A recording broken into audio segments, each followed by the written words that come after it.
Magandang umaga po sa inyong lahat. Missionary Salvador Paredes po, praying for Spain. Ako po'y bumabati sa inyo, Maranatha International Baptist Church, Kawit, under the leadership of Pastor Nelly Datur, for hosting 10th World Mission Conference. At salamat sa inyong puso sa misyon. Salamat po sa inyong partnership. At salamat sa inyong gawain ng Panginoon. Purihin po ang Panginoon sa inyo. At ngayon po ay nais ko lamang pong sabihin sa inyo ang katulad nga po ng sinabi ng salita ng Diyos.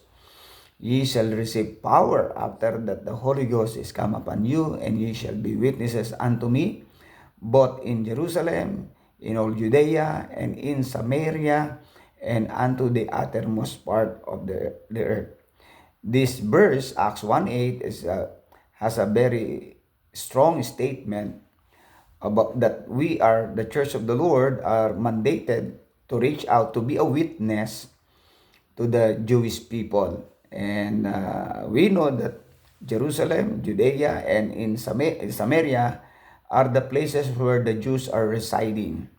So because of that, let us, we in the Philippines is in the uttermost part of the earth, but let us go back and let us pray for the salvation of the Jewish people, and let us pray for Jerusalem. And that is the mandate of the Lord. So thank you very much, brethren, sa inyong puso, at ang Panginoon po'y patuloy na nagpapala, patuloy na gumagawa sa ating mga buhay, at patuloy na magawa po natin ang kalooban ng Panginoon.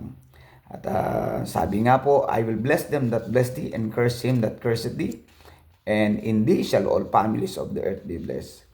And thank you very much, brethren, for your love sa ating mga kapatiran, sa mga missionaries, sa mga pastors. Thank you so much for praying for us, for your partnership. And let's keep on, for the glory and honor of our loving Savior. God bless you all.